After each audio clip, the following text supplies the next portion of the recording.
मण्डलाकारं व्याप्तं येन चराचरं तत्पदं दर्शितं येन तस्मै श्री गुरवे नमः। अज्ञानतिमिरान्धस्य ज्ञानाञ्जनशलाकया चक्षुरुन्मीलितं येन तस्मै श्री गुरवे नमः।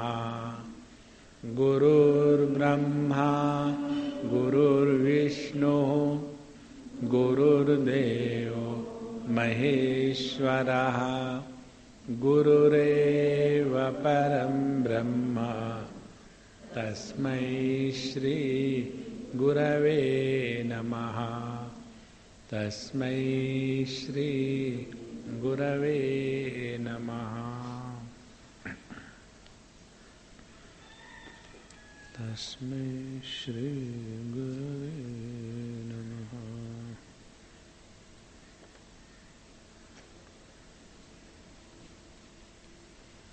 त्रिपुरा रहस्य के ज्ञान खंड का चतुर्थ अध्याय तक हम पिछले बार आए थे और कथा इस प्रकार से होती है कि परशुराम जी ने अपने गुरु दत्तात्रेय जी के पास से त्रिपुरा देवी के उपासना की विधि सीख ली और उसके अनुसार उपासना करी 12 साल तक। और 12 साल उपासना करने के बाद उनके मन में प्रश्न आया कि ये मैं अब कब तक करते रहूँगा, वही घंटी बजाना, वही फूल तोड़ के लाना, वही भगवान को चढ़ाना, ये कब तक चलता रहेगा। और फिर उनके मन में इस देवी की उपासना जिसकी हम कर रहे हैं वो कौन है, ये जानने की जिज्ञासा हुई। इसीलिए उपासना के द्वारा ही मनुष्य के मन में जिज्ञासा निर्माण होती है। और जब ये जिज्ञासा निर्माण होती है तब व्यक्ति को वो जिज्ञासा शांत नहीं बैठने देती, मन में बेचैनी सी आ जाती है कि ये देवी कौन है। इस प्रकार से वे फिर अपने गुरु के पास आए, भगवान दत्तात्रेय जी के पास, और पूछते हैं, हे भगवान, आपने जो मुझे बताया मैंने सब किया, लेकिन मुझे घृष्टता के लिए क्षमा कीजिए, ये मैं कब तक करते रहूँगा। और ये तो मैंने देखा कि मेरे मर्जी के अनुसार हो सकता है, चाहे मैं नैवेद्य दूध का दूं या आइसक्रीम का दूं, चाहे मैं लाल फूल भगवान को अर्पण करूं या प्लास्टिक के फूल की माला हमेशा के लिए चढ़ा के काम खत्म करूं, ये तो मेरे मर्जी के अनुसार हो रहा है, इससे क्या होगा। इसीलिए अब मेरा मन इसमें नहीं लगता। क्योंकि मेरा मन इसमें नहीं लगता, अब इसमें मुझे आनंद नहीं आ रहा, क्योंकि ये प्रश्न मुझे परेशान कर रहा है कि यह त्रिपुरा देवी जिसकी मैंने इतनी उपासना करी है कौन आखिर में।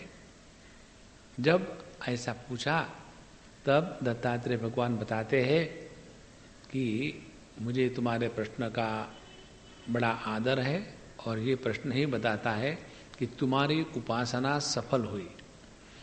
तो उपासना सफल कब होती है? जिसकी हम उपासना करते हैं उसको जानने के लिए हमारे मन में जिज्ञासा जागृत हो जाए, तब उपासना सफल हुई। और यदि हम इसी में फंसे रहे कि हे भगवान हमारे बच्चे की शादी करा दो, भगवान ने ठीक है कर ले भाई शादी, फिर उसके बाद हे भगवान बच्चों को बच्चे दिला दो, ठीक है ले लो बच्चे ले लो, फिर भगवान बच्चों के बच्चे की शादी करा दो। अब इसी में जो फंसा है वो कहाँ आध्यात्मिक प्रगति पर है। इसीलिए तुम्हारे मन में यदि ये जिज्ञासा आई तो तुम पर यह उपासना का योग्य प्रकार से प्रभाव हुआ है और इसके कारण तुम्हारे मन में जिज्ञासा आई। और तुम पूछना चाहते हो कि त्रिपुरा देवी कौन है? यह त्रिपुरा देवी ही जिज्ञासा है। साधक के हृदय में इस देवी का आविर्भाव हो जाता है जिज्ञासा के रूप से। तो जब हृदय में तत्व को जानने की जिज्ञासा हो जाती है तब अपने आप जगत के वस्तु व्यक्तियों से मन उपरत हो जाता है। और जब अपना मन जगत के वस्तु व्यक्तियों से उपरत हो जाता है तब तत्व की बातें समझ में भी आती है और उसमें आनंद भी आने लग जाता है। और उसके बाद फिर उन्होंने बताई कि इस देवी को जानने के लिए क्या क्या चीज़ की आवश्यकता है। तो उन्होंने बताया कि इस देवी को जानने के लिए हमें साधना करनी पड़ेगी। और साधना कौन सी है? सबसे बड़ी साधना है सत्संग की। जिसके जीवन में सत्संग है उसी के जीवन में सब कुछ है। बाकी जितनी भी चीज़ें हैं वो अपने स्थान पर ठीक है कि पूजा करना चाहिए, मंदिर में जाना चाहिए, साफ सफाई करनी चाहिए, झाड़ू लगाना चाहिए। इसी के द्वारा कम से कम अगल बगल में साफ सफाई हो जाती है। यदि समझो मंदिरों में जो नियम लगा के रखे, सुबह 4 बजे काकड़ आरती होनी चाहिए और सुबह सड़ा सम्मार्जन होना चाहिए, ये यदि नियम नहीं होते तो 11 बजे तक कोई मंदिर में नहीं आता। इसीलिए इन नियमों के द्वारा हम आलस्य, निद्रा, प्रमाद इससे उपरत हो जाते हैं। अच्छा, फिर ये सत्संग की महिमा बताने के लिए भगवान दत्तात्रेय ने हेमलेखा और हेमचूड इनकी कहानी बताई। और इस कहानी में मुख्य रूप से यही बताया कि यह जो हेमलेखा थी ये एक बहुत बड़ी विदुषी थी और उसके पति हेमचूड जो एक राजा के पुत्र थे, राजपुत्र, उनके मन में उस हेमलेखा को देख करके प्रश्न जागृत हुए। क्यों? कि वो दिखने में इतनी सुंदर थी, अप्रतिम थी, विद्याधरी की कन्या थी, इसीलिए मरते लोगों के जैसा उसका सौंदर्य नहीं था, अप्रतिम दिव्य सौंदर्य था। और वो उस राजमहल में रहते हुए भी, अपने पति के साथ रहते हुए भी उसके मन में किसी भी चीज़ों के प्रति मोह या भोग वासना नहीं रहती थी।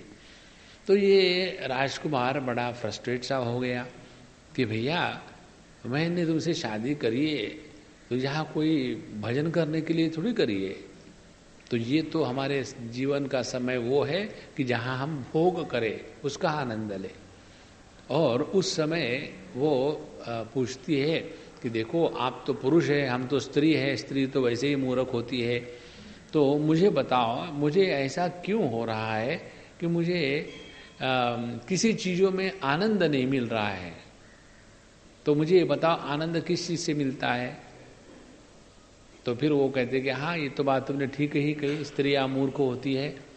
और फिर जब उसने बताया कि जो वस्तु हमको प्रिय होती है उससे आनंद मिलता है, जो अप्रिय होती है उससे दुख मिलता है, सीधी बात है।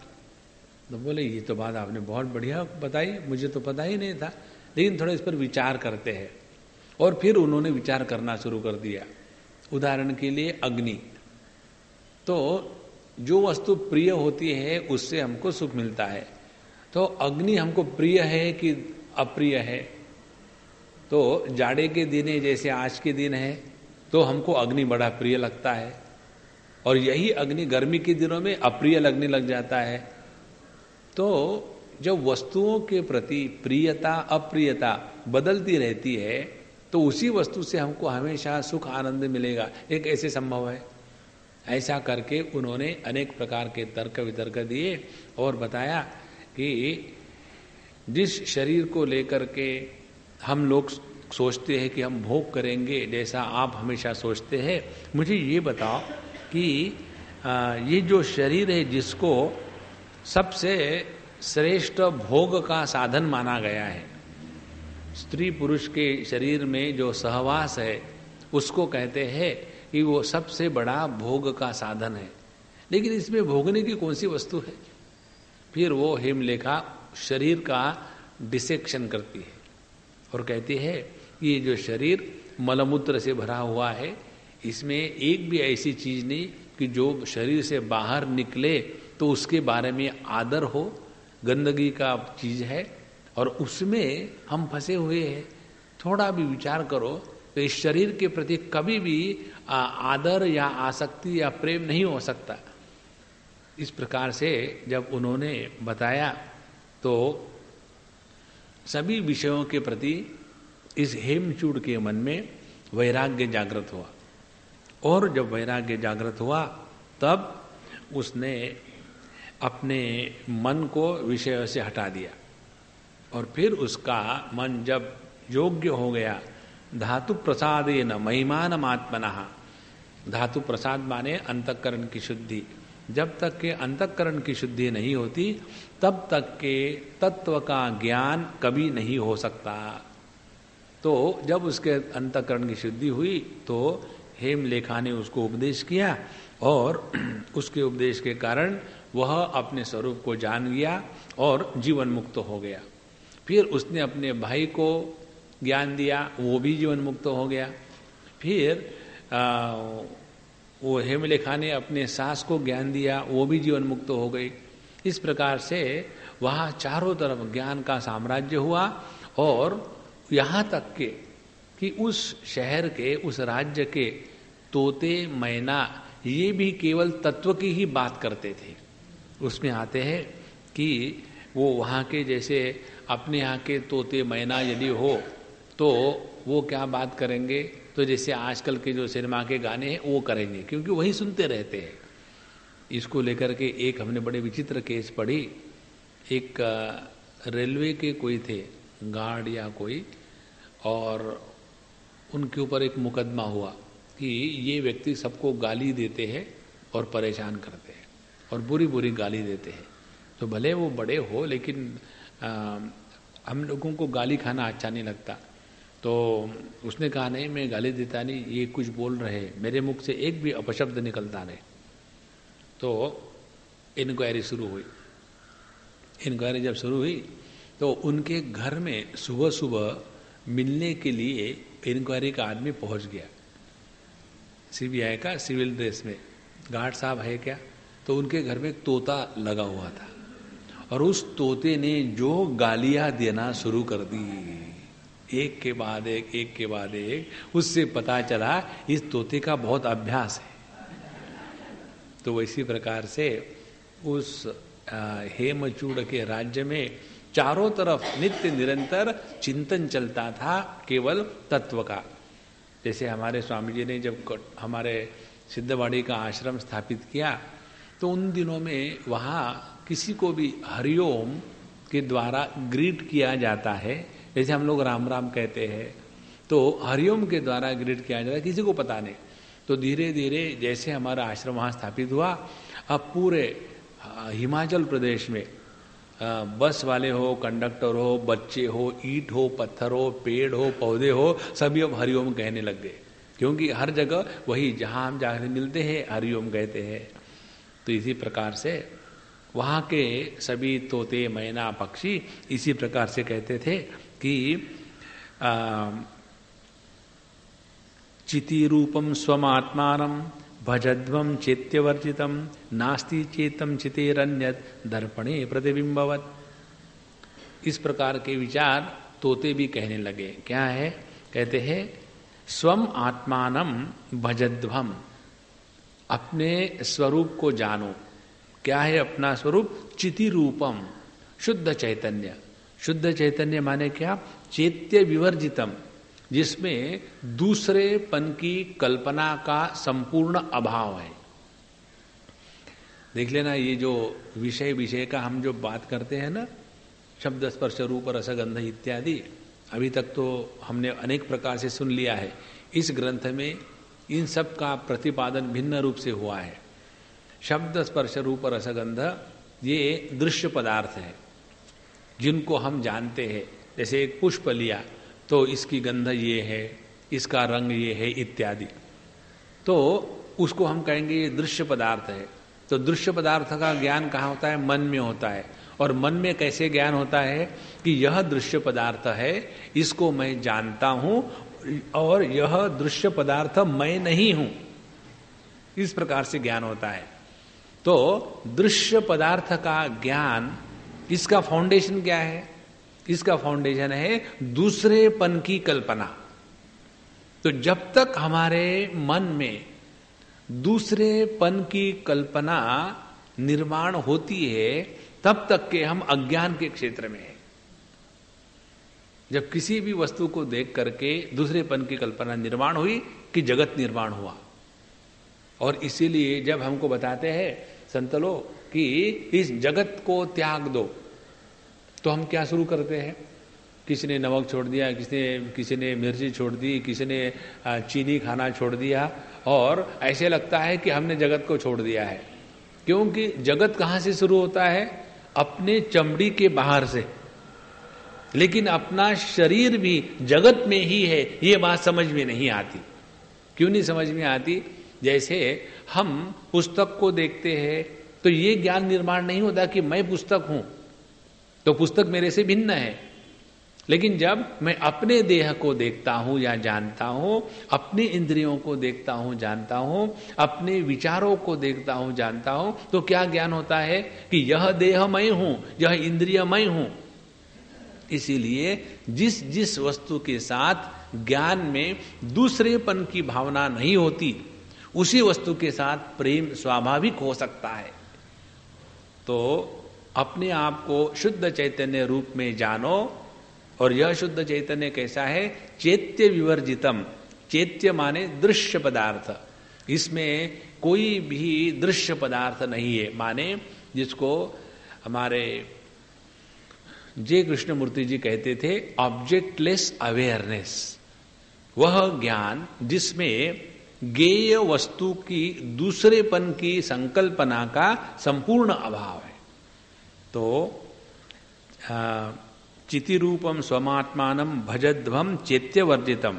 फिर नास्ति चैत्यम चितेहे अन्यत। दूसरी ये पूरा जो त्रिपुरा रहस्य है उसका ये सिद्धांत इस एक श्लोक में आ जाता है। चितेहे अन्यत चैत्यम नास्ति। शुद्ध चैतन्य के सिवा इस दृश्य पदार्थ की सत्ता नहीं है। उदाहरण दिया उन्होंने, जैसे दर्पणे प्रतिबिंबवत। पिछले बार भी हमने आपको सब बताया था, हम फिर से रिपीट कर रहे हैं क्योंकि बीच में एक युग चला गया। बीच में जब बहुत गैप हो जाती है ना, तो पता नहीं चलता कि कहाँ से शुरू होगा, अब कहाँ तक गया था। क्योंकि भगवान ने जो हमको अनेक सुंदर सुंदर बातें दी है, उसमें सबसे बढ़िया बात ये दी है विस्मृति। और इसीलिए भगवान के उस गिफ्ट का हम आदर करते हैं और भूल जाते हैं। तो इसीलिए हम इसको रिपीट कर रहे हैं। तो जब ये बताया कि इस जगत में चैतन्य से व्यतिरिक्त कुछ है ही नहीं। क्यों? कि चैतन्य ही अनेक रूप में भास रहा है, जैसे दर्पण में प्रतिबिंब। अब जब हम दर्पण का प्रतिबिंब देखते हैं तो उसको किस प्रकार से देखते हैं, इस पर समझ में आता है कि हमारी निष्ठा कहाँ है। यदि हम दर्पण का प्रतिबिंब देखते समय हमारा ध्यान प्रतिबिंबित जो वस्तुएं हैं उनके प्रति हो, तो हम क्या कहेंगे कि यदि आदमी दाहिने हाथ से खा रहा है तो प्रतिबिंब में बाएं हाथ से खाएगा।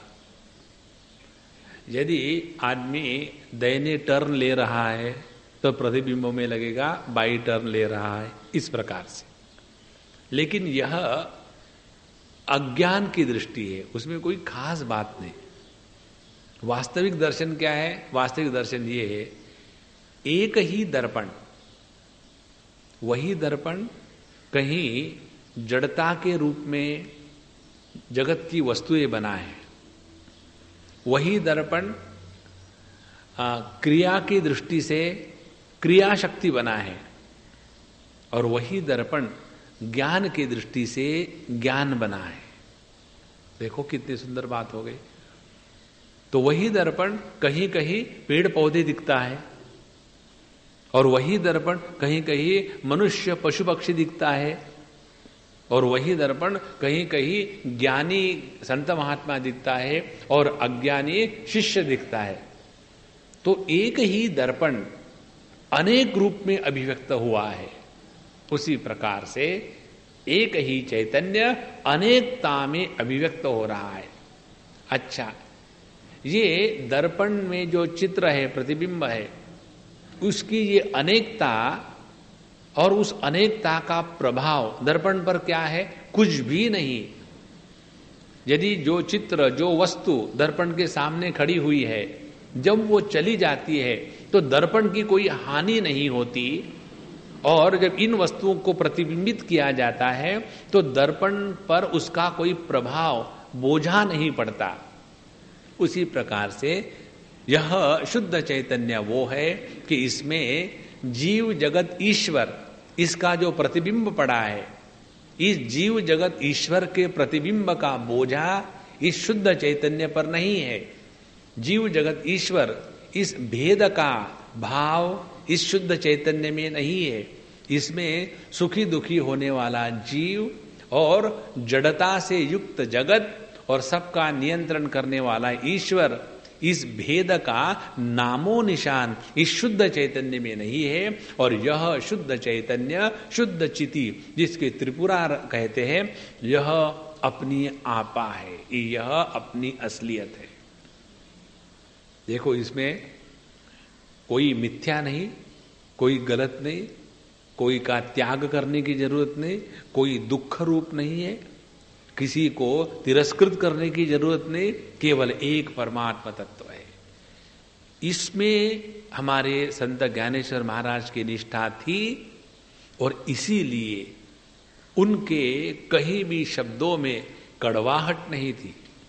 आपने देखा होगा, जब व्यक्ति थोड़ा बहुत पॉपुलर हो जाता है, 1000-2000 लोग उसको आकर के सुनने लग जाते हैं, तो आदमी को लगता है कि अब वो बहुत बड़ा 30 मार्का हो गया है, और फिर दूसरे लोगों के संप्रदाय, विचार की धारा, इसके बारे में बुरा बोलते समय व्यक्ति को शर्म नहीं आती। फिर शुरू कर देते वो लोग, उनको क्या आता है? केवल हरे राम नाचते रहते, यूजलेस, हम देखो हम वेदांती, है ना। तो माने क्या हो गया कि जो वो इस्कॉन के चलने वाले हैं वो तो घटिया है, और हम जो है हम बड़े ज्ञानी हैं। ये विचार जब अंतःकरण में आया तो समझ लेना हम अपने आप को बर्बादी के रास्ते पर ले चल रहे हैं। संत ज्ञानेश्वर से यही सीखना है। जिसकी निष्ठा तत्व में हो गई है वो मजाक में भी किसी के बारे में बुरे विचार नहीं रखता। तो इस प्रकार से वहां के तोते बोल रहे थे, चितिश्चेत्यम चितिरहम चिति सर्वम चराचरम यतः सर्वम चिति मनो भाति सा तो स्वतंत्रतः। यह दूसरा श्लोक है, ये तोतों के मुख से निकलने वाला। चिति ही चेत्यम, चिति ही अहम, वही शुद्ध चैतन्य, ये संपूर्ण दृश्य जगत है।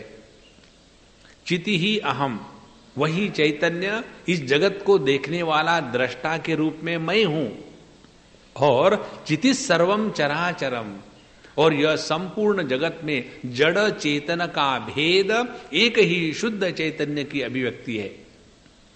और यतः सर्वम चितिम अनुभाति, क्यों कि सभी के सभी जीव जगत ईश्वर, इसका अस्तित्व केवल चैतन्य के कारण है।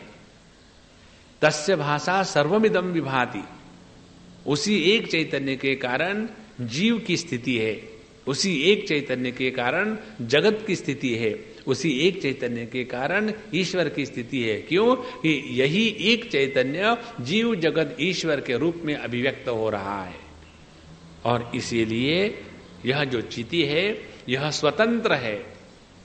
तो यह स्वातंत्र शुद्ध चैतन्य मैं हूं, यह सिद्धांत जिसके जीवन में उतर आया वो जीवन मुक्त है। और इसलिए अतिश्चित्तिम जना सर्वे भासिनीं सर्वसंश्रयां भजध्वं भ्रांतिमुत्सृज्य चिति मात्र सुदृष्टयः। इसीलिए सभी तोते सबको बताते थे। इसलिए भ्रांतिम उत्सृज्य चितिम भजध्वम, अपने मन से मोह का निकाल डालो, भ्रांति को निकाल डालो और उस शुद्ध चैतन्य की तरफ अपने ध्यान को ले आओ। और इस प्रकार से चिति मात्र सुदृष्टयः, जिनकी दृष्टि ठीक है उनके जीवन में चैतन्य के सिवा दूसरा कुछ दिखता ही नहीं। ऐसा जब वहां सब चारों तरफ केवल चैतन्य की ही महिमा गा रही, सभी लोग केवल उसी का दर्शन करते हैं, तब वहां एक बार अनेक संत महात्मा आए थे। तो वामदेवादि ब्राह्मणा वामदेवाद्या नामा चक्यु पुरस्यतु।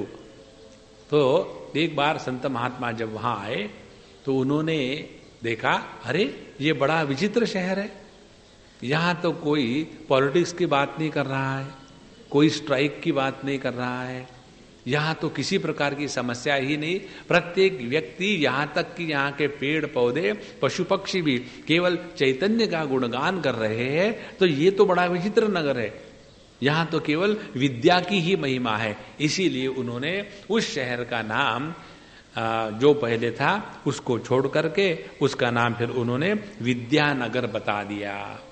तब से वह विद्यानगर नाम से प्रसिद्ध हो गया और आज भी वह शहर विद्यानगर से ही प्रसिद्ध है। इस प्रकार से रामः तस्मात् तु सत्संगो मूलम सर्वशुभोदये।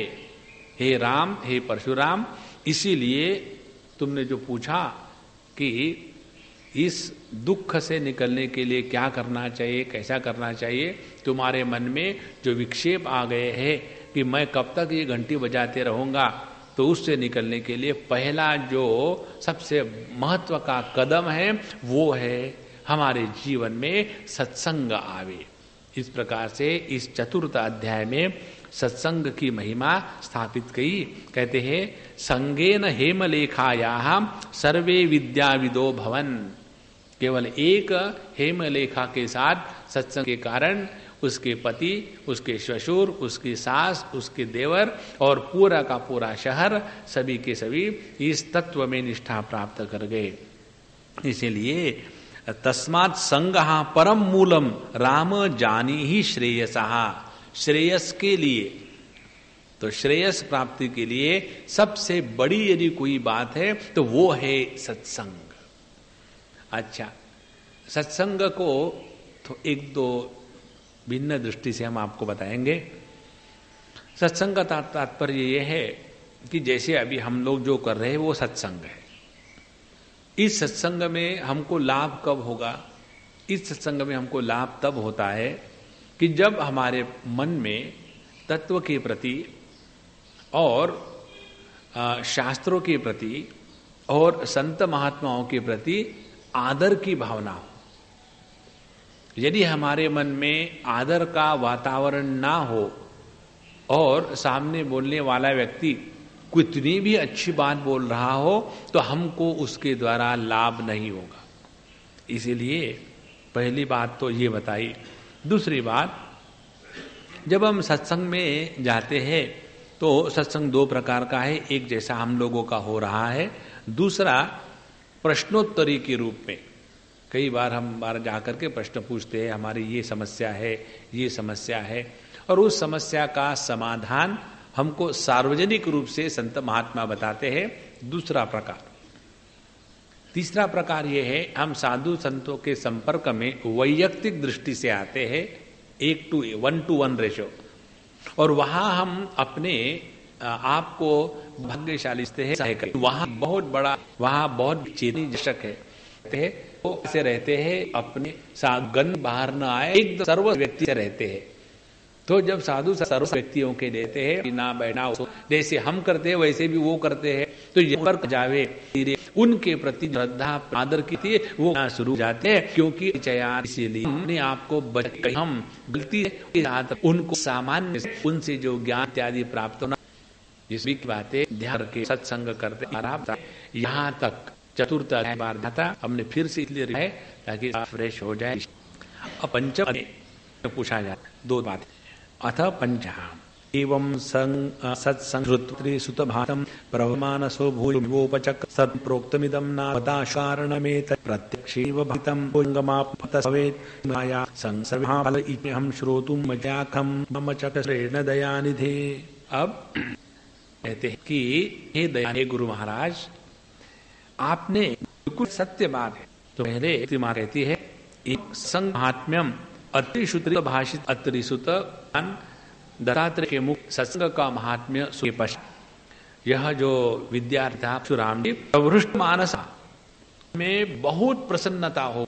एक हमारे पंचदशी में आती बात, हमने जीवन में चाहे कितने भी बुरे पाप या धोखा है, कोई व्यवहार किया है और उसके दबे तो हमारे जैसा अहंकारी दृष्टि कोई नहीं। करना के एक करना है बड़ी साधना। सबसे साधना ये है कि अपने आप को नित्य प्रसन्न रखें। प्रसन्न कौन होता है? जिस छोटी सी तो हो, व्यक्ति को महीने है 2 रुपए और उसको लॉटरी लग गई 2 करोड़ रुपए की, तो कितनी खुशी हो जाती। कुछ कारण क्या है? 200 रुपए से करोड़ की हो गए, माने मात्र कारण है। बृहद भाव को जब बड़े प्राप्त होते हैं व्यक्तियों में प्रस्ताव होती है। जैसे पहले यूजलेस सिटीजन है, फिर एक पार्टी के कारपोरेट हो जाता है, पहले घर में भी कोई नहीं पूछता। अब जहां भी जाता हूं आगे पुलिस हो और घंटिया बजती। और फिर मुझे बड़ा अच्छा लगा कि अब मैं अपने पंत बड़े बन गए। जब हम बड़े अंदर प्रसन्नता आती है, ये सिद्धांत। अब देखो सुषुप्त रहते हैं उस समय हमारा इस परिच्छिन्न देह और परिच्छिन्न मन इनसे संबंध जाता है। हम परमात्मा साथ रहते हैं इस अवस्था में। तो कितनी सुख की अनुभूति, इसीलिए व्यक्ति के लिए तरसते हैं, इसे आने के लिए दुखी होता। आनंद का साम्राज्य है। तो तात्पर्य क्या निकला कि प्रसन्नता जहां वहां परिच्छिन्नता हो, तो परिच्छिन्नता को ही कहते जीव। अपने नरने के लिए अनेक साधना कराए, या बचाओ से वहां जाते रहो, दान धर्म करो, ये करते हो जो बोझा है धर्म और काम की जो जीव कारण वो खत्म। उसको निकालने का सबसे बढ़िया सर्वश्रेष्ठ यही है कि हम अपने आप को प्रवृष्ट मानसः जातः, अपने आप को नित्य निरंतर। भैया ये बात एक बार समझ लो, जीवन में सब कुछ मिल जाएगा। जो अपने आप को नित्य निरंतर प्रसन्न रखता है वही प्रभु के पास है। अब देखो कोई व्यक्ति समझो भगवान के बगल में बैठा है, अब भगवान को छोड़ो, समझो एक कोई व्यक्ति है, उसको बड़ा मुश्किल से मौका मिला कि वो अब देवता के पास बैठकर रहा है, क्योंकि को तो बाहर बैठ के सो रही है, मैं तो प्राइम मिनिस्टर के साथ बैठ के सो रहा हूं। तो जब एक क्षुद्र व्यक्ति के साथ बैठ के हम न समझते हैं और यदि प्रभु जीवन में प्रार्थना है तो सर्वश्रेष्ठ मार्ग कौन सा है? न रहो, बस कुछ नहीं कर, प्रसन्न रहेंगे जीवन में। हमारा अहंकार जितने ज्यादा दुखे हमारा अहंकार, देखो भगवान को अहंकार है अनंत आनंद स्वरूप, और जीवन ज्यादा दुखी हो। लेकिन बात चित्र उल्टी समझते हैं, मुझे तो अच्छे बैठ लेता हूं जूतों, क्योंकि एक ने मुझे स्वामी ये लोग जो होते हैं सबको आप समझे, लेकिन मैं तो बिल्कुल नहीं हूं, मैं तो बैठ लेता हूं और वहां बैठ करके जूतों के पास बैठा, अहंकार नहीं है। तो बोले तो हमने कहा तो क्या कि आप जूतों में हुआ कि इसीलिए क्या बात है के पास बैठने से अहंकार है, ये कहेंगे तो है। वो सभी के सभी अहंकार रहित थे और बाटा से बढ़ करके अहंकार भगवान भी नहीं होगा। तो इस प्रकार से बात गलत है। तो जब ये सत्संग का महात्म्य सुना, तो सत्संग के महात्म्य के सुनने के बाद परशुराम जी बड़े खुश हो गए। प्रवृष्ट मानसः भूयः प्रष्टुम एवं उपचक्रमे। और अगली बात, फिर उन्होंने प्रसन्न होकर के अपने गुरु को प्रश्न किया। देखो महत्व की बात है, जब आदमी दुखी होकर के प्रश्न करेगा तो किसके बारे में प्रश्न करेगा? दुख के बारे में। Swami ji, but why me, why not you? है ना? तो जब तक के अपने दिमाग में ये दुख का महत्व है, तभी तक हम प्रभु को प्राप्त नहीं कर सकते। और यदि हम प्रसन्न हैं, तो प्रसन्न व्यक्ति के विचार, प्रसन्न व्यक्ति के आचार, प्रसन्न व्यक्ति के प्रश्न अत्यंत भिन्न प्रकार के होते हैं। उनमें दुख दर्द का कहीं नामो निशान नहीं। तो ऐसे प्रसन्न मानस परशुराम जी ने प्रष्टुम उपचक्र में फिर उन्होंने पूछना या बोलना शुरू कर दिया।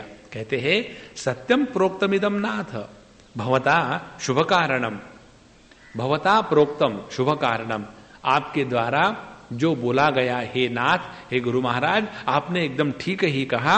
और अपने जीवन में अपना भला करने के लिए सत्संग से बढ़कर के और कुछ नहीं है। सत्संग रूपमें तच्च प्रत्यक्षेणैव भावितम, और आपने प्रत्यक्ष माने एक उदाहरण के द्वारा, कहानी के द्वारा, आख्यान के द्वारा हमको ठीक से बताया। और फिर मुझे ये समझ में आया, यो यथा संगमाप्नोति फलम तस्य तथा भवेत, जिसका जैसा संग होगा उसका वैसा जीवन होगा। यो य संगहा स एव सहा, यदि किसी व्यक्ति का संग हमेशा समझो सिनेमा एक्टरों के साथ हो तो उसका जीवन भिन्न होगा। यदि किसी का संग हमेशा साधु संतों के साथ है तो उसका जीवन भिन्न होगा। किसी का संग यदि पॉलिटिशियन लोगों के साथ है तो उसकी मृत्यु भिन्न होगी, उसका जीवन होगा ही नहीं। पॉलिटिशियन लोग जीते नहीं स्वयं और दूसरे को नहीं जीने देते। तो इसलिए यो यहाँ संगा तस्य फलम तथा भवेत। एग्जाम्पल आपने जो दिया था, स्त्रियोपि हेमलेखाया संगात सर्वे महाफला। स्त्री का भी यदि संग हो और वो विदुषी हो, वो संत महात्मा हो, तो स्त्री के संग के साथ भी जैसे हेमलेखा की बात आपने कही, सभी के सभी बहुत उच्च तत्व को प्राप्त कर लिए। इसलिए भूय इच्छाम्यहम श्रोतुम हेमचूड़स्तया कथम बोधितः तन्ममा चक्ष्व विस्तरेण दयानिधे। तो आपने ये तो कहा कि हेमलेखा ने अपने पति हेमचूड़ को ये सब बता दिया, उसके बाद उनको ज्ञान हो गया और सभी के सभी ज्ञानी हो गए। लेकिन क्या बताया ये तो आपने बताया नहीं। देखो, माने जो आचार्य बता रहे थे, गुरु बता रहे थे, वो भी देखते हैं कि विद्यार्थी समझ में आ रहा कि नहीं। हाँ जी, सत्संग की बड़ी महिमा है, चलो तबला बजा रहे, चलो तबला ब्रांड हो, तबले में ही फंसे रहेंगे, आगे नहीं बढ़ेंगे। ये सत्संग बताओ।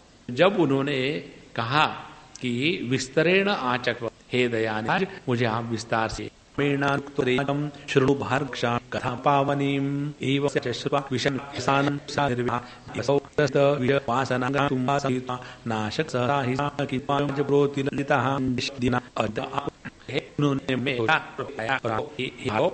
बहुत कथा हमारे शास्त्र में तत्व का निर्धारण करने के लिए था बचाया गया। काम निर्गुण तत्व को ग्रहण करने के लिए जिस मन की आवश्यकता है वह मन विषयों से उपरत हो। हमें जब भी हम करते अपने मन कर और तत्व की मन और पहली आदत है चले। इसीलिए जब व्यक्ति अपने मन को एकदम बिना किसी विषय चिंतन के एकाग्र रख करके नींद का नहीं होता, अब ऐसा जो मन तक है तत्व चिंतन करने में सक्षम है। लेकिन ये सबके लिए तो होता नहीं, इसीलिए फिर बीच में कुछ कहानियां बताते हैं, कहानी के माध्यम से। जैसे पाटगर होता 8 पाटगर,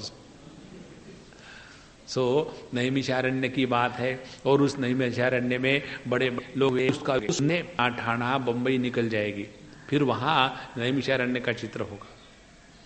और इस प्रकार से चैनल चेंज किया जाता है और चैनल चेंज करने के बाद फिर तत्व का निवेदन होगा। तो बताते हैं कि मैं तुमको इसके बारे में एक परम पावनिम कथाम वक्ष्यामि, मैं तुमको एक अत्यंत पवित्र कथा सुनाता हूं। फिर कथा शुरू करते हैं कि एवं तस्या वचः श्रुत्वा विषयान विरसान विदन। तो जब हमारे हेमचूड़ महाराज अपनी पत्नी हेमलेखा इसके ऐसे जब वचन सुने, किस प्रकार के वचन कि मनुष्य का शरीर जिसको लेकर के हम इतने आसक्त हो जाते हैं, उस शरीर में किसी भी प्रकार का रस नहीं है, ये केवल अपने मन की कल्पना है। और वही स्त्री जब मन में कोई इच्छा नहीं होती, यदि हमारे मन में उस काम वासना का प्रभाव नहीं होता, तो वही स्त्री हमारे पास हो तो भी उसमें कोई आनंद नहीं आता। इस प्रकार से बड़ा विस्तार से बताने के बाद फिर उसका प्रभाव ये हुआ कि हेमचूड़ के मन में विषयों के प्रति रस समाप्त हो गया। जब विष समाप्त हो गया, तेषु संजात निर्वेदः विमना इव संबभौ। फिर निर्वेद माने वैराग्य की पराकाष्ठा, तो उनके मन में बहुत वैराग्य निर्माण हुआ और वे विमना संबभौ, वो एकदम विमनस्क हो गए। विमनस्क हो गए माने उनको किसी भी चीज में इंटरेस्ट नहीं आने लगा। जैसे ये जो जवान लड़के लड़कियां प्यार पूर करते हैं ना, तो समझो किसी का किसी से प्यार है और फिर मैं तो उसकी सिवा नहीं रह सकती। अभी मैं गया था वहाँ बहरीन, तो वहाँ एक लड़का मुझे मिलने आया था और उसने मुझे कहा, स्वामी जी मुझे आप उपदेश करिए शादी के बारे में। तो मैंने कहा शादी मत करो। स्वामी जी ऐसी बात नहीं, मैं आपको बताता हूँ मेरी समस्या। फिर बताया कि मैं ऐसा हूँ और मैं तो ब्राह्मण कुलोत्पन्न हूँ और हमारे घर में बहुत बड़े सब आचार विचार चलते हैं और मैं अकलौता लड़का हूँ मेरे पिताजी का माताजी का, और यहाँ आया हूँ पैसे कमाने के लिए। लेकिन मेरा एक लड़की से प्रेम है, वो भी हमारे ही गांव की उसी एरिया की है, लेकिन वो क्रिश्चियन है और हम हिंदू है, तो अब हम क्या करें। तो मैंने मत करो शादी, सीधी बात है। तो बोले लेकिन उसके वो तो मेरे सिवा जिंदा नहीं रह सकती। तो हमने कहा तुमको किसने कहा है। नहीं, उसी ने मुझे कहा। उसने यदि कहा है तो निश्चित रहेगी, यदि वो वास्तविक मर जाती तो प्रॉब्लम समाप्त हो गया। और वो यदि कह रही है तो केवल तुमको धाक दिखा रही है, और जो ऐसा धाक दिखा करके कहती है ना कि यदि तुम मेरे से शादी नहीं करोगे तो मैं आत्महत्या कर लूंगी, और यदि तुम शादी करोगे इस वाक्य के बाद तो हमेशा रोज दिन में 25 बार यदि मेरे लिए साड़ी नहीं लाओगे तो मैं आत्महत्या करूंगा। फिर तुम साड़ी लेने के लिए दौड़ो। फिर दूसरे दिन कहेगी वो, यदि मेरे लिए कार नहीं लाओगे तो मैं आत्महत्या करोगी। फिर तुम कार लेने की दौड़ोगी। जिंदगी भर बंदर के जैसे नाचोगे, मत करो शादी। तो स्वामी जी ये तो मुझे स्ट्राइक ही नहीं हुआ। वैराग्य संजाता, उसके मन में जो विचित्र भावना थी कि हम उसके सिवा नहीं रह सकते। तो बोले मैं पिछले 2 साल से इसी को लेकर के विमनस्क हो गया हूँ, क्या करूँ कुछ समझ में नहीं आता है। अब मुझे इंडिया में जाना है और वो लड़की मेरी राह देख रही है। मुझे ये भी पता चला कि उसने गोलियाँ खाई थी ये नींद की, ऐसा कुछ हुआ था, मैं क्या करूँ। तो हमने कहा तुम मत जाओ और ना अपने माँ बाप को मिलो ना उसके पास जाओ, उसको पत्र फोन सब बंद कर दो, 1 साल निभा लो। आप देखोगे 1 साल के बाद सब कुछ शांत हो जाएगा और फिर पता चलेगा इसकी कोई आवश्यकता नहीं है। जब तुमको पता है कि तुम्हारे माँ बाप बहुत दुखी होंगे और तुम केवल इकलौते बच्चे हो, तो क्यों इस चक्कर में पड़ते हो। यदि तुम्हारे माँ बाप हाँ कहते हैं तो जरूर करो, उसमें कोई बुराई बात नहीं है। इस प्रकार से जब हम योग्य प्रकार से विचार करते हैं तो अंतःकरण में निर्वेद आ जाता है, और यदि ना हो तो मन विमनस्क हो गया। अच्छा, इसके कारण चिरस्थित विषयज वासनानाम वशम गतः। लेकिन अब परेशानी शुरू हो गई। ये जो यहाँ का प्रसंग है ये हर एक साधक के जीवन में आता है। कौन सा?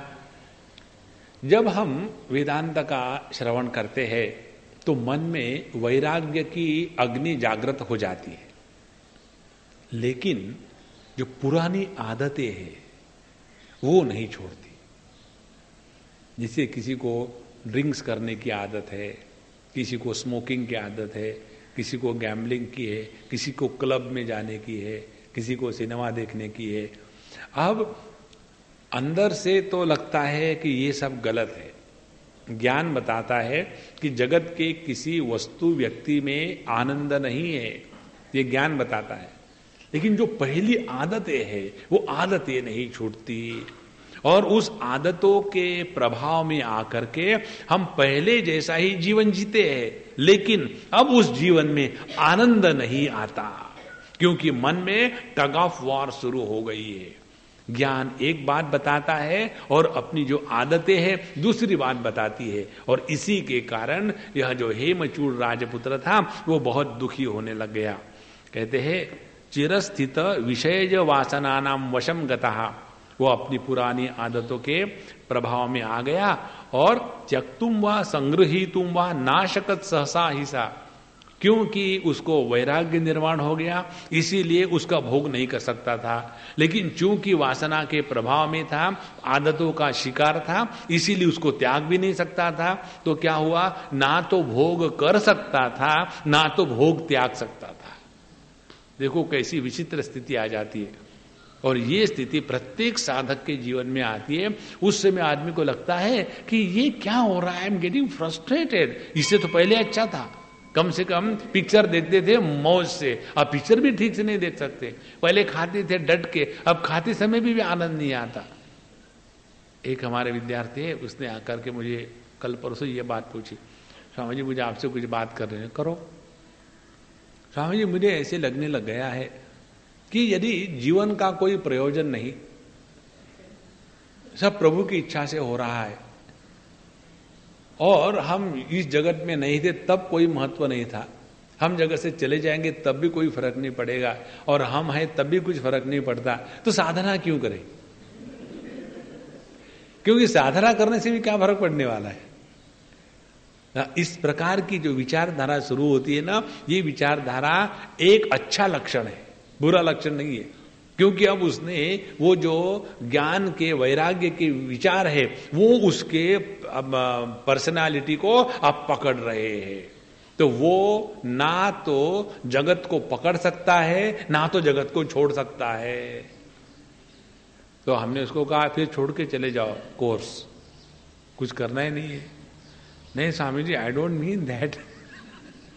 इमीडिएटली डर लगता है, कोर्स छोड़ के जाऊंगा तो क्या करूंगा।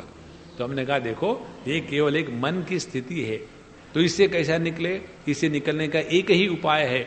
जो नियम लगा दिए अपने स्वामी जी ने, सुबह में मेडिटेशन की क्लास में जाना, सब क्लासेस को सुनना, नोट्स बनाना, जो जो कार्य बताया जाता है उसको करना, उस नियमों को मत त्यागो और एक ही करो। जो भी कुछ करना है आनंद से करो।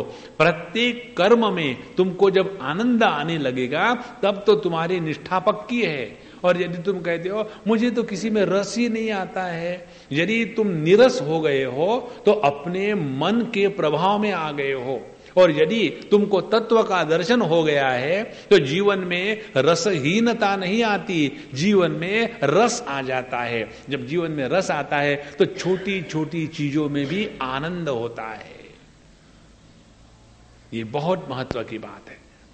तो त्यक्तुम वा संग्रहीतुम वा नाशकत सहसाहिता। अब इसलिए प्रियाम न किंचित प्रोवाच राजपुत्रोति लज्जिता कांचिश्च दिवसानेयम अनयचिंतयाकुलः। अब उसकी ये स्थिति हो गई कि वो अपनी प्रिया पत्नी के साथ रह करके भोग भी नहीं कर सकता था और उसका त्याग भी नहीं कर सकता था, क्योंकि उसने सभी का सभी ज्ञान अपने पत्नी से ही सुना था। अब देखो कितनी ट्रेजिक बात हो गई। तो जब वो अपने पत्नी के पास बैठ करके कुछ सोच भी ले कि कुछ भोग करे तो वही ज्ञान सामने आ जाता, इस पत्नी ने मुझे ये बताया है, उसके साथ मैं भोग करूं। अरे राम राम राम, ठीक है नहीं करेंगे, नहीं करेंगे तो जाएंगे कहां? बिकॉज आई रियली लाइक हर। इस प्रकार से उसके मन की बहुत द्विधा स्थिति हो जाती थी और फिर वो अपने इस व्यवहार से द्विधा स्थिति से अति लज्जित हो गया कि मैं क्या कर रहा हूं, मुझे ही समझ में नहीं आ रहा है। तो और उसके बाद चिंतयाकुलहा, फिर चिंता से आकुल हो गया और चिंता से आकुल होने के कारण क्या हो जाता है, व्यक्ति के चेहरे का तेज समाप्त हो जाता है। ना तो बाहर के जगत में रस है, ना तो अंदर का रस प्राप्त हुआ है। तो ऐसा व्यक्ति ना घर का है ना घाट का है, फिर बहुत एकदम फ्रस्ट्रेटेड हो करके क्या हुआ, क्या होना क्या है, जब से हम सत्संग किए हैं तब से बोर हो गए। पहले अच्छे थे, हमारे घर के लोग भी कहते हैं कि पापा when you are not going to satsang you are good. Now I don't know what happened to you, you have become very funny, you are not like that. अब बच्चों को क्या पता चलता है। तो सो विषयेषु प्रसक्तेषु स्मृत्वा तत्प्रियोदितम विगर्हन्नेव सात्मानम भुभुजे वासनावशः। लेकिन जब उसमें वासनावश आ जाता, वासना का आवेग आ जाता है और विषयों के प्रति जब वो बहुत जबरदस्त आसक्त हो जाता है, उस समय जाकर के वो उन विषयों का भोग करता, खाना पीना घूमना मजा करना जबरदस्त। लेकिन दूसरे क्षण में फिर प्रियया उदितम, जो पत्नी ने बात बताई वो जब याद आ जाती तो उस भोग से एकदम बंद। इस प्रकार से उसका जीवन बड़ा विचित्र सा हो गया और वासना वेग वशतः विषयान अनुगच्छति दृष्टैव विषयान दोषान प्रिया प्रोक्तान विचयंतयन। तो विषयों के भोग के लिए वहां गया और भोग करने हैं, उसी समय पत्नी की जो ज्ञान की बातें हैं वो सुनी तो ठीक है हम नहीं खाएंगे, लेकिन अभी तो आपने कहा कि पकोड़े बना के ले आओ, मैं तुम्हारे लिए पकोड़े बना के लाई हूं, हे प्राणनाथ। क्या प्राणनाथ, मैं ये पकोड़े नहीं खाऊंगा, तुमने ही तो कहा था। I don't think I think because even without pakora I can leave. तो फिर पहले क्यों बताया था? हाँ बताया था, फिर मत खाओ। फिर वो पत्नी खाती पकोड़े, ये तो खा रही है और मुझे कहा कि मत खाओ। नहीं मैं भी खाऊंगा। मन में ऐसी द्विधा स्थिति हो गई और ये ऐसी विचित्र स्थिति है कि हमारा मन पूर्व जन्म के संस्कार उसका गुलाम भी रहता है और उससे निकलने के लिए तरसता भी है। तो इस प्रकार से शोक संविघ्न हृदय विषीदति मुहुर्मुहु एवं तस्या भवच्चित्तम चलद्दोला स्थितम यथा। इस प्रकार से शोक संविघ्न हृदय विषीदति, तो उसके जीवन में अब पहले कम से कम विषयों को भोग करके थोड़े समय के लिए आनंद तो मिलता था, अब ना तो विषय भोग का आनंद रहा है ना तो आत्मानुभूति का आनंद है। इस प्रकार से he got establish in misery rather than getting establish in bliss. शोक संविघ्न मानसः विषीदति, हमेशा दुखी बना रहा और उसका जो चित्त है दोलायमान होता था, दोलाय स्थितम यथा। अब उसके कारण भोज्यम वस्त्रम भूषणम वा योषिद्वा वाहनमेव वा मित्राणि वापि सुहृदो नैतत् सुखयन्ति वै।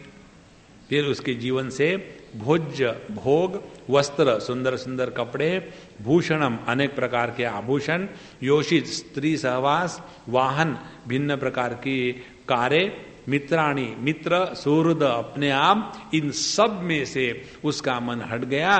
पहले यही सभी के सभी उसके आनंद का एक स्रोत थी, लेकिन ये सभी के सभी अब उसको आनंद देने नहीं समर्थ थे और इसलिए नष्टा किलार्थ इवस सोचत्येव निरंतरम वासना विवशा सर्वम त्यक्तुम नाशकत अंजसा।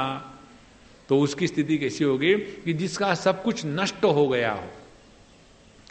जैसे समझो आप ट्रेन से कहीं जा रहे हो और खामोखाम किसी के साथ दोस्ती करी, भाई साहब बहन जी, और वो भाई साहब बहन जी ने आपको खाने में कुछ ऐसी चीज खिला दी कि आप काफी घंटे तक सो गए और उन्होंने आपका सब बिस्तर उस्तर उठा करके चले गए और उसी में आपका टिकट भी चला गया।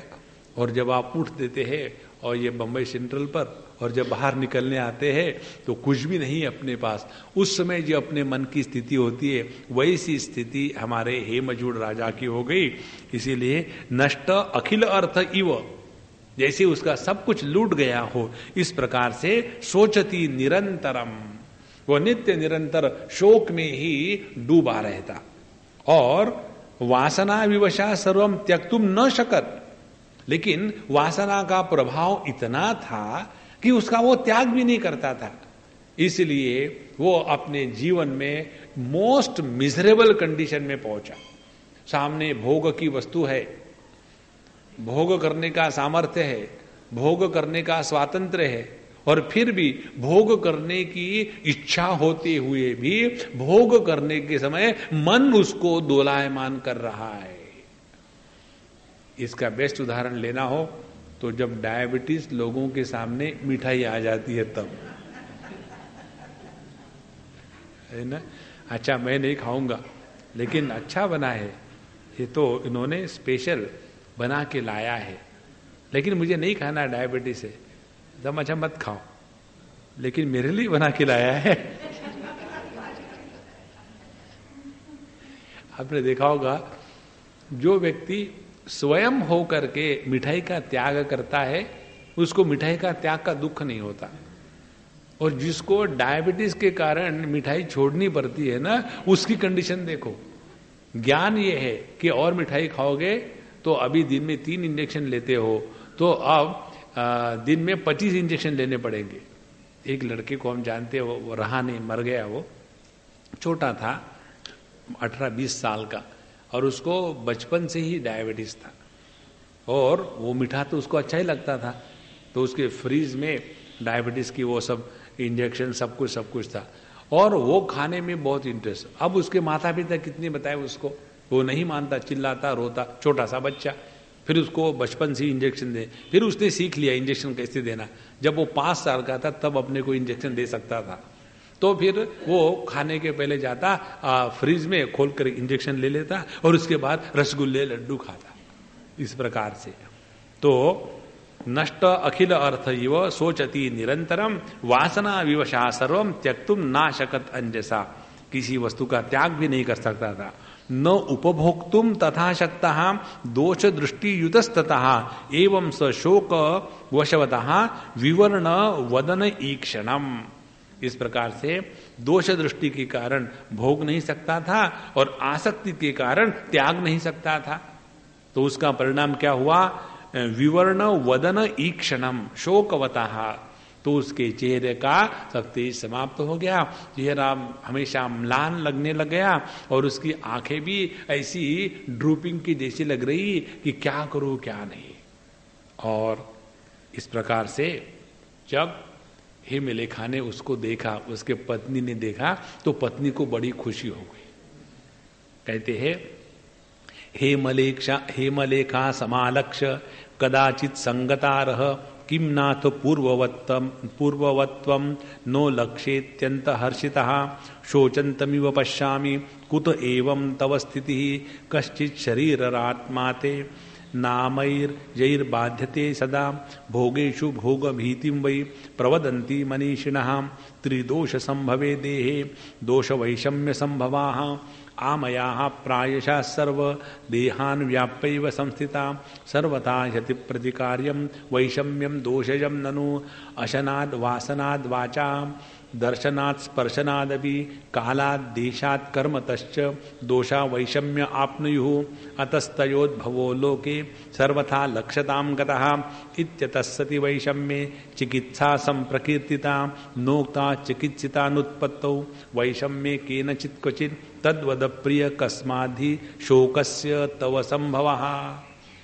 अब हेमलेखा अपने पति से कहती है, हे नाथ, मैं तुमको कई दिनों से देख रही हूं। क्या देख रही हूं कि आप थोड़े उखड़े उखड़े से लग रहे हैं, सबके साथ हंसते मिलते नहीं। पहले जैसे आप हंसते थे, मिलते थे, सभी के साथ बात करते थे, जब भी आप आते तो चारों तरफ के आदमी खुश हो जाते, आप भी हमेशा हाँ हाँ हूँ करते थे। लेकिन आजकल आपको क्या हो गया? तबीयत तो ठीक है, उसको सब मालूम था क्या हुआ, तबीयत तो ठीक है। कहते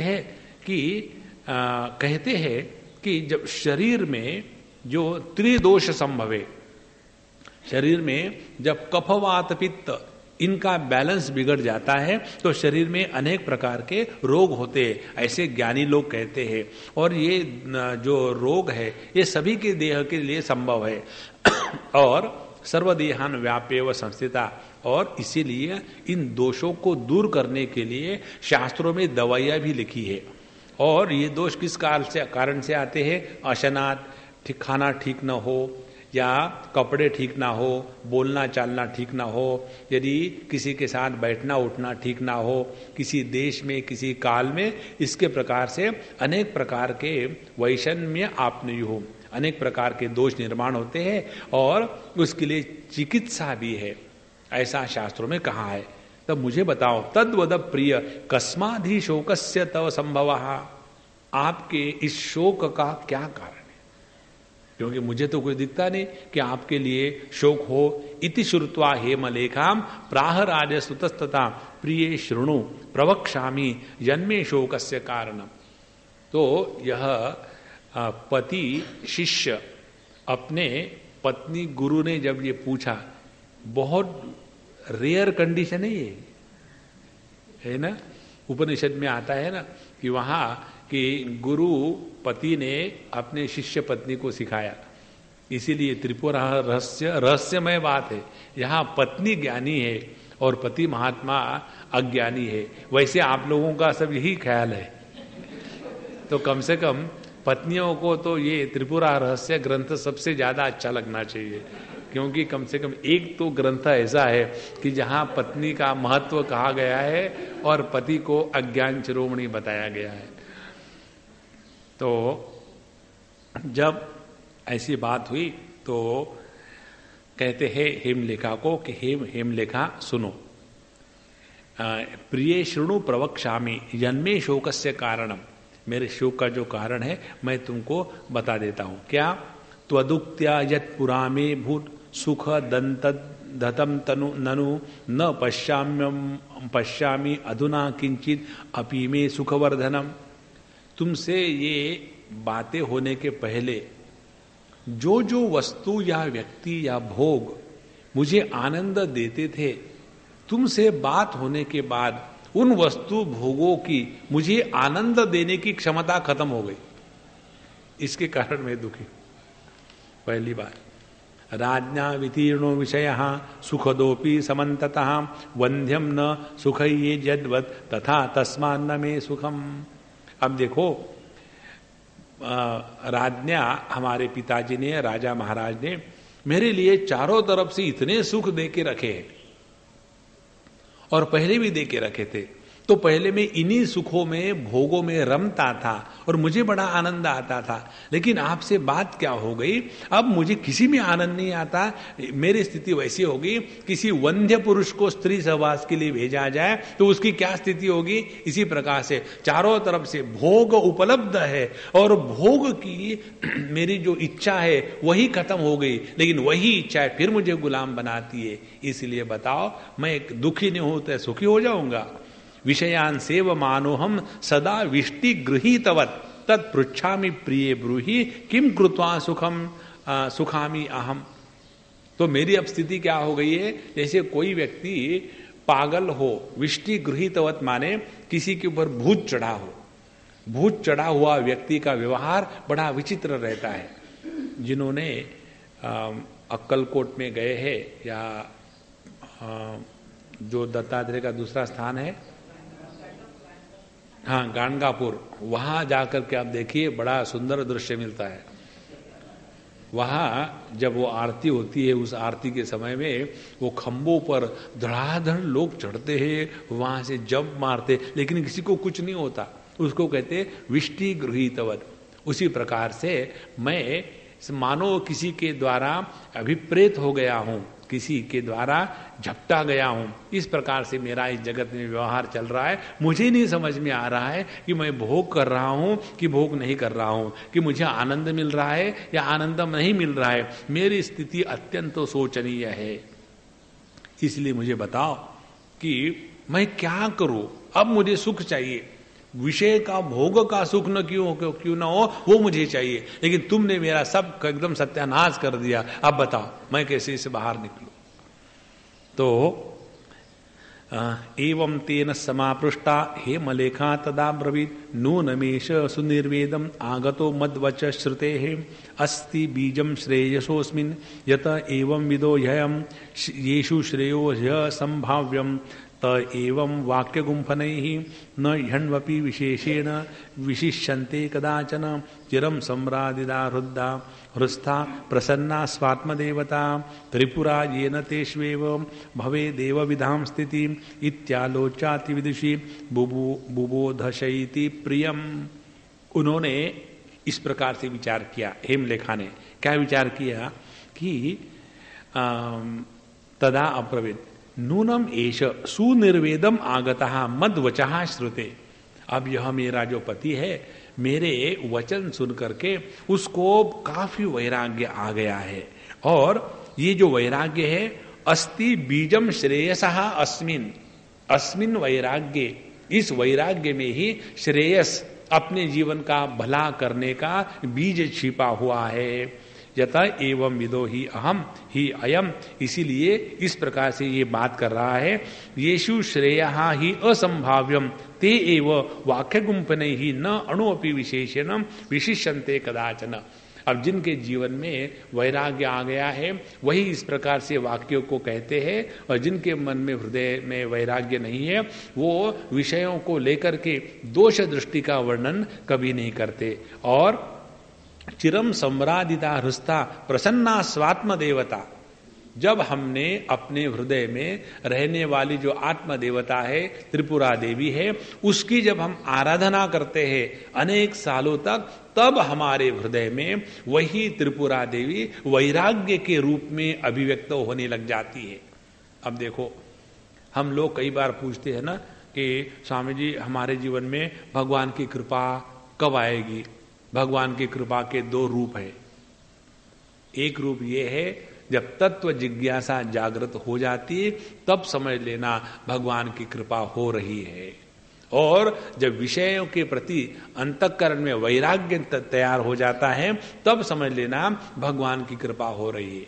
और हमारे लिए भगवान की कृपा माने क्या, 2-4 ईंट पत्थर और मिल जाए तो भगवान की कृपा हो गई। तो जितना अंतःकरण में तत्व जिज्ञासा के प्रति समर्पण और जगत के वस्तु व्यक्तियों के बारे में संपूर्ण जब वैराग्य निर्माण हो जाता है तब जाकर के हमारे अंतःकरण में भगवान की कृपा का आविर्भाव हुआ है।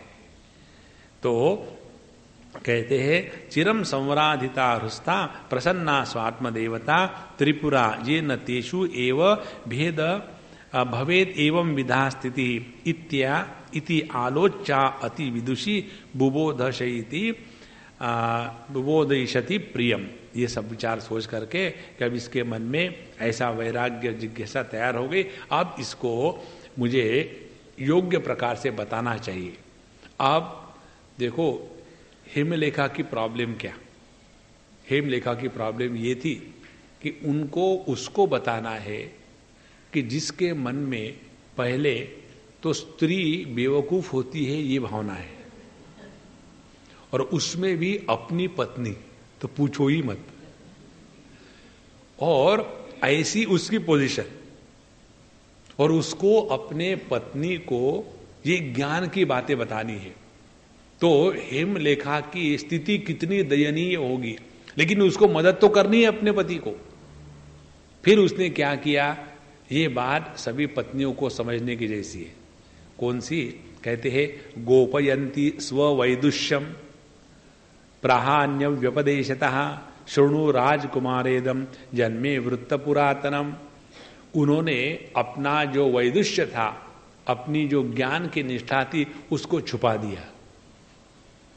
क्यों कि जो व्यक्ति अपने आप को दूसरे के सामने ज्यादा अक्लमंद समझता है उसके सामने अपने आप को बेवकूफ स्वीकार करना, इससे बढ़कर के कोई ज्ञान की बात नहीं है। इसीलिए हेमलेखा ने अपने ज्ञान को छुपा दिया। और वो एकदम पत्नी के जैसी ही रही।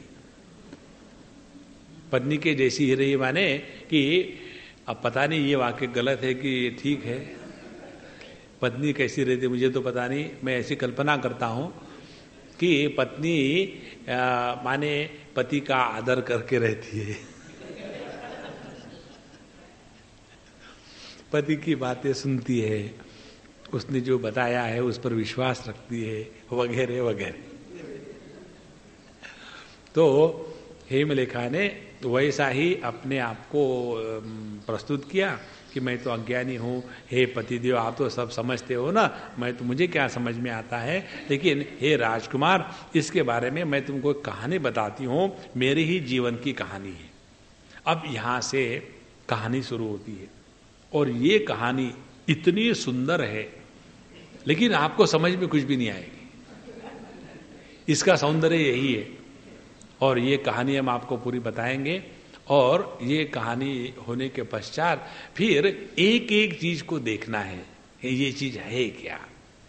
तो कहते हैं कि पुरा में जननी कांचित क्रीडनाय सखीम ददौ सा स्वभाव सती कांचित असतीम संगम अनुसंगता सा विचित्र विधार्य आश्चर्य सृष्टि सामर्थ्य संयुता अलक्षिता में जनन्या सख्या में संगता भवद असच्चरित्रयात्यंतम संगता मम सा सखी प्राणेभ्योपि प्रियतमा सदा तद्वशा वशगा ही अहम न ताम विहाय मे संस्था क्षणार्धम वा क्वचित भवेन सा निर्मल स्वभावेन माम वशीकृत्य संस्थिता। एक समय की बात है, मेरी ही बात है। मेरी माँ ने जो अत्यंत पवित्र थी, मेरी माँ ने मेरे लिए खेलने के लिए एक सखी दी, मेरे लिए एक दोस्त दी और मेरी सखी बहुत ही अच्छी थी, अच्छे स्वभाव की थी। लेकिन एक बार क्या हुआ, उसका एक कुलटा स्त्री के साथ संबंध आ गया। उसके साथ मेरी जो दोस्त थी उसकी दोस्ती उस कुलटा स्त्री के साथ हो गई। कांचित असती संगम अनुगता, तो किसी बुरी स्त्री के संगत में आ गई। और वो बुरी स्त्री कैसी थी, सा विचित्र विधा आश्चर्य सृष्टि सामर्थ्य संयुता, और वो जो कुलटा थी उसमें अनेक प्रकार की क्षमता थी जो विचित्र प्रकार की सृष्टि का निर्माण कर सकती थी। और इस प्रकार से अलक्षिता में जनन्या सख्या में संगता भवत, तो वो जो मेरी सखी है उसने मेरी माँ की कोई बात मानी नहीं और वो उस कुलटा स्त्री के साथ बहुत जबरदस्त उसकी दोस्ती हो गई। और असत चरित्र अत्यंतम संगता मम सा सखी, और उसके बाद जो मेरी सखी थी, जो मेरी माँ ने मुझे दी थी, वो भी उस कुलटा के साथ अब गलत कार्यों में फंस गई। लेकिन प्राणेभ्योपि प्रियतमा सदा तद्वशगा ही अहम, लेकिन चूंकि वो मेरी सखी थी, मेरी माँ ने दी हुई, इसीलिए मैं तो उसको कभी नहीं छोड़ती थी और वो उस कुलटा स्त्री को नहीं छोड़ती थी। इस प्रकार से अब मुझे तो कोई चॉइस ही नहीं था कि मेरी सखी मेरी माँ ने दी हुई है, वो तो मेरी है, उसको छोड़ के मैं कैसे जा सकती हूँ, और इसीलिए मैं उसके साथ रहती थी। लेकिन मेरी जो सखी है वो उस कुलटा स्त्री के साथ रहने लग गई और सा निर्बल स्वभावेन माम वशीकृत्य संस्थिता। और मैं अपने सखी से इतना प्रेम इसलिए करती थी क्योंकि वह बेसिकली अच्छी थी। मैं जानता हूं वो स्वभाव से बड़ी निर्मल थी, उसमें कोई बुराई नहीं थी, लेकिन वो उस कुलटा की संगत हो गई ना, इसी के कारण वो बिगड़ गई। तो मैं यदि उसकी अच्छी दोस्त हूं तो उसको कैसे त्याग सकती, तो मैं भी उसके साथ रहने लग गई। फिर निरंतरम तद्गतात्म स्वभावा अभवम अंजसा सातया दुष्टया युक्ता नट्या चित्र स्वभावया परोक्ष वृत्तिमानिता स्वपुत्रेणाभियोजिता तस्या पुत्रोति मूढ़ात्मा मदिरा धूर्नितीक्षणः। उसके बाद कहते हैं कि वह जो कुलटा थी वो हमेशा मेरी सखी के साथ रहने के कारण धीरे धीरे मेरा सखी का भी स्वभाव बदलने लग गया। पहले वो इतनी अच्छी थी, अब उसमें भी अनेक बुरे गुण दोष आने लग गए। और उस कुल्टा ने क्या किया, मेरे सखी को अनेक लालच दिखाई। देखो ऐसा करेंगे, वहां जाने से वो मिलता है, ये मिलता है, हम स्वर्ग में जाएंगे, ऐसा करेंगे। ऐसा कर करके उसका कुल्टा का जो पुत्र था, उस पुत्र के साथ मेरे सखी की दोस्ती करा दी। I'll introduce my son to you. He is very nice. You can be together. इस प्रकार से उस कुल्टा ने अपना जो लड़का है, उस लड़के को मेरे सखी के साथ दोस्ती करा दी। और दोस्ती करने के बाद धीरे धीरे मेरी सखी और उस कुल्टा का पुत्र, इनकी घनिष्ठता बढ़ती गई। और वो पुत्र कैसा था, मूढ़ चित्त था, और हमेशा मदिरा धूर्णी तीक्ष्णः, हमेशा शराब पी करके उसी के मोह में मदिरा से उसकी आंखें ऊपर चढ़ती थी।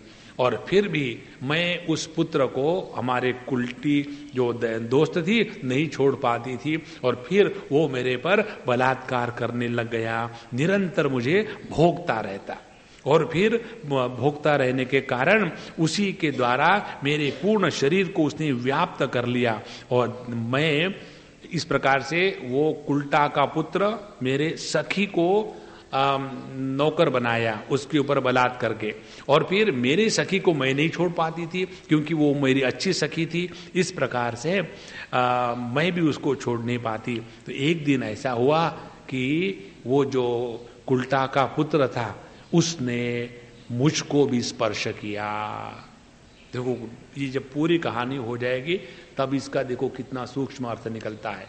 तो उस कुल्टा के पुत्र ने मुझे भी एक दिन स्पर्श किया, और इस प्रकार से मुझ पर भी उसका धीरे धीरे प्रभाव आने लग गया।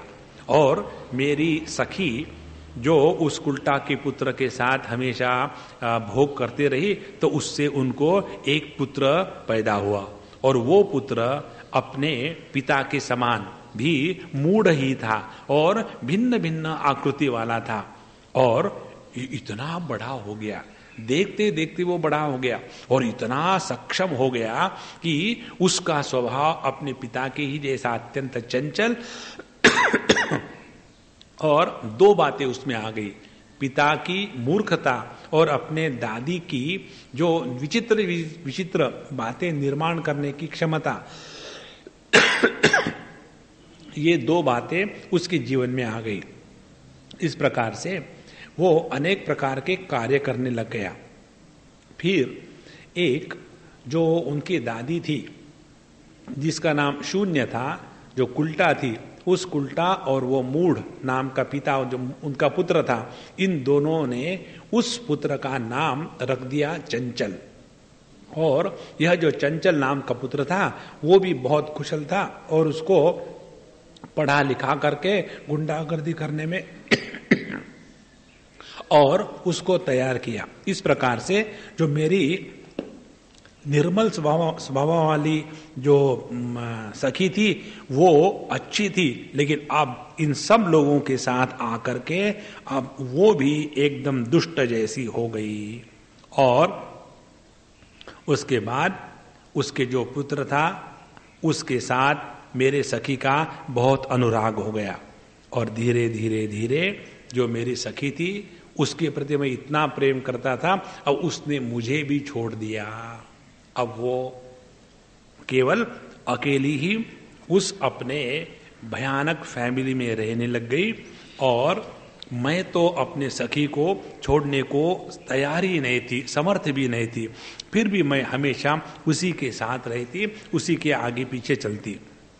और इस प्रकार से धीरे धीरे वह जो मूढ़ प्रेमी था खूब उसका भोग करता। और उसके बाद उसने एक दिन बलात्कार से मुझ पर भी आक्रमण कर दिया। लेकिन मैं तो स्वभाव से शुद्ध हूं, शुद्ध थी, तो सभी लोग मुझे कभी दोष नहीं देते थे। लेकिन जो अज्ञानी लोग कहते थे ये भी उसी के जैसा है, ये भी अपने में ही गंदगी है और दूसरों को बदनाम कर रहा है। इस प्रकार से मेरे चरित्र को लेकर के लोगों में दो बातें फैली। जो सज्जन लोग थे वो कहते थे नहीं, ये बहुत अच्छी है, अच्छे खानदान की है, इसमें कोई बुराई नहीं।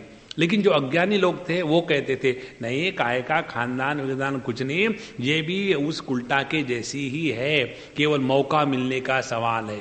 इस प्रकार से मेरी अपकीर्ति भी होने लगी। और उस मेरे सखी ने उसका जो पुत्र था अस्थिर, उसको मेरे पास छोड़ दिया और वह फिर अपने जो पति था मूढ़, उसी के साथ हमेशा लिंगित होकर के, आलिंगित होकर के रहती थी। और उसका जो पुत्र अस्थिर था, जो मेरे सखी ने मेरे पास छोड़ा, अब मुझे तो उसकी देखभाल करनी ही है, तो फिर मैंने उसको पालना पोसना कर दिया। और जब वो पाल पोस करके अच्छा बड़ा मोटा हो गया, तो उसके दादी की अनुमति से उसने एक बूढ़ी स्त्री से अपना संबंध जोड़ लिया। देखो कितनी विचित्र बात है, कहीं समझ में नहीं आता क्या हो रहा है। उसके बाद उसकी जो प्रेमिका थी उसका नाम था चपला, जो बूढ़ी औरत थी उसका नाम था चपला। और उस चपला के साथ उसने फिर अपने भोग इत्यादि शुरू कर दिए और भिन्न भिन्न रूप धारण करते थे। और वो जो बूढ़ी चपला नाम की स्त्री थी वो उसको अपने हाथ में कर ली। और इस प्रकार से उसके हजारों बार इधर जाओ उधर जाओ उसी के पीछे लगा रहता था। और अस्थिर वो जो उनका पुत्र था कहीं भी जाने आने का विचार करता तो चपला वहां पहुंच जाती और पहुंचने के बाद फिर उसका मनोरंजन करती। इस प्रकार से उस चपला के माध्यम से इस अस्थिर पुत्र को 5 लड़के हुए। और फिर ये 5 लड़कों ने अपने लिए बड़े बड़े महल बनाए। और बड़े बड़े महल बनाने के बाद अब ये मेरी जो सखी है वो तो अब दूर रहने लग गई, लेकिन ये जो चंचल नाम का उनका पुत्र था अपने 5 बच्चों के साथ रहने लग गया। कभी एक पुत्र के महल में जाता तो वहाँ के जो पुत्र है उनको अच्छे अच्छे संगीत सुनाते, कभी कभी कठोर शब्द सुनाते। और फिर वहाँ से वो दूसरे बच्चे के घर में जाता तो उसको वहाँ नरम नरम स्पर्श, गरम ठंडी की बातें मिलती। फिर वहाँ से तीसरा बच्चा उसको खींच के ले जाता कि पापा you are not coming to my house. फिर उनको तीसरे घर के तीसरा बच्चा ले जाता तो वहाँ उसको भिन्न भिन्न प्रकार के रूप रंग सिनेमा दिखाते। फिर वहाँ से चौथा बच्चा कहता है कि daddy you are not coming to my house. फिर वहाँ उसको खाने के बड़े सुंदर सुंदर रस स्वाद वाली चीज मिलती। और फिर वहां से खींच करके फिर उसको इत्र की फैक्ट्री में ले जाते, कभी गंदा स्मेल, कभी सुगंध, कभी दुर्गंध। इस प्रकार से यह जो चंचल अपने 5 पुत्रों के साथ इतना रम गया कि बस उसका जीवन के यही हुआ, कभी इस पुत्र के यहाँ गए, कभी उस पुत्र के यहाँ गए। इस प्रकार से घूमता रहा। और फिर आगे जा करके और इनके बच्चे पैदा होते हैं और क्या क्या है, कैसा कैसा है, बड़ा सुंदर है। इसको हम अगले बार देखेंगे। ये सब कहानी सुनने के बाद हमारे हेमचूड़ कहते हैं कि तुमने ये जो कुछ बताया इसमें एक भी कोई अर्थ नहीं। तुमको पता है तुम क्या बोली जा रही हो? Do you know what are you talking? मुझे तो ऐसा लगता है कि कोई पागल आदमी, किसी को पागल कुत्ते ने काटा हो तो कैसा बात करेगा। वैसे तुमने, मैं तो ऐसी थी, फिर मेरी सखी थी, और तुम मेरे सामने खड़ी हो और अभी तुम्हारी इतनी उम्र है और तुम कहती हो कि मैं इतने सालों के पहले थी और मेरी ऐसी सखी थी। तुम क्या बोल रहे? आर यू इन सेंसेस और व्हाट? और फिर उसका वो उत्तर देती है। बहुत ही सूक्ष्म विषय है, इसको हम अगले बार देखेंगे। ओम पूर्णमदः पूर्णमिदं पूर्णात् पूर्णमुदच्यते पूर्णस्य पूर्णमादाय पूर्णमेवावशिष्यते।